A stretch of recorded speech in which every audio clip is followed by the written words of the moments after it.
જય શ્રી કૃષ્ણ મિત્રો, આપણે સૌ યજ્ઞની અંદર આહુતિઓ આપીએ છીએ. તો યજ્ઞની અંદર દ્વિજાતિ છે એ યજ્ઞોપવિત ધારણ કર્યા બાદ યજ્ઞમાં આહુતિ આપે છે. તો યજ્ઞમાં આહુતિ આપવા માટે 3 પ્રકારો છે.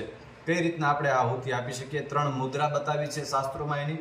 એમાં સૌથી પ્રથમ મુદ્રા છે એ મૃગી મુદ્રા છે, જે કનિષ્ઠિકા અને તર્જની જે આંગળી છે એ બંનેને અલગ રાખી અને મધ્યમાં અને અનામિકા આંગળીને સાથે રાખી અને અંગુષ્ઠાની સાથે એ આપણે જે મુદ્રા બનાવીએ તો આ મૃગી મુદ્રા થઈ. તો આ મુદ્રા દ્વારા આપણે જે આહુતિ આપીએ એને મૃગી મુદ્રા કહેવાય છે. બીજી મુદ્રા છે હંસી મુદ્રા. તો એ હંસી મુદ્રાની અંદર કનિષ્ઠિકા એટલે કે ટચલી આંગળીને અલગ રાખવાની છે અને પહેલી 3 આંગળીને અંગૂઠાની સાથે જોડવાની છે અને પછી યજ્ઞની અંદર આપણે સ્વાહાકાર કરી અને આહુતિ આપવાની છે. તો આ હંસી મુદ્રા થઈ.